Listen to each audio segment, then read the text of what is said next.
अगर अब हैदराबाद के विनाश को नहीं रोका गया तो यकीन मानिए कि इतिहास आपको कभी माफ नहीं करेगा। हैदराबाद यूनिवर्सिटी के जंगल में विकास के नाम पर विनाश किया जा रहा है। 400 एकड़ के जंगल पर बुलडोजर चलाया जा रहा है और पक्षियों के घरों को उजाड़ा जा रहा है।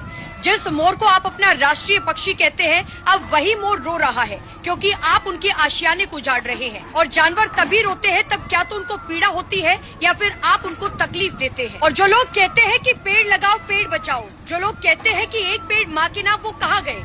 जो लोग पब्लिसिटी स्टंट के लिए पेड़ लगाते हैं, अब वो लोग कहाँ गए? अब वनतारा के राजा कहाँ गए? अब पेटा इंडिया कहाँ पर गई? सोचिए उस जंगल में सैकड़ों पेड़ पौधे हैं, सोचिए उस जंगल में सैकड़ों पशु पक्षी है, वहाँ पर हिरण भी है, अजगर भी है, जिसे प्रकृति ने हजारों सालों में संजोया है।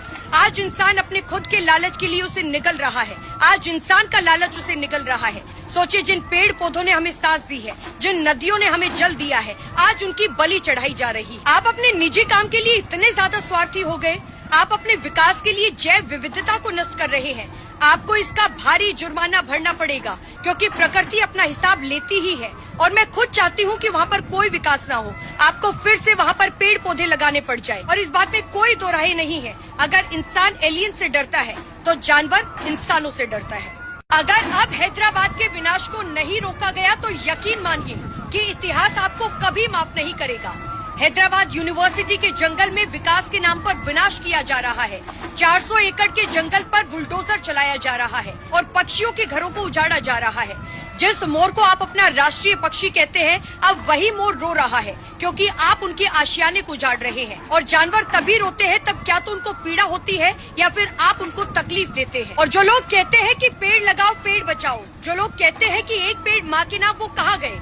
जो लोग पब्लिसिटी स्टंट के लिए पेड़ लगाते हैं, अब वो लोग कहाँ गए? अब वनतारा के राजा कहाँ गए? अब पेटा इंडिया कहाँ पर गई? सोचिए उस जंगल में सैकड़ों पेड़ पौधे हैं, सोचिए उस जंगल में सैकड़ों पशु पक्षी है, वहाँ पर हिरण भी है, अजगर भी है, जिसे प्रकृति ने हजारों सालों में संजोया है।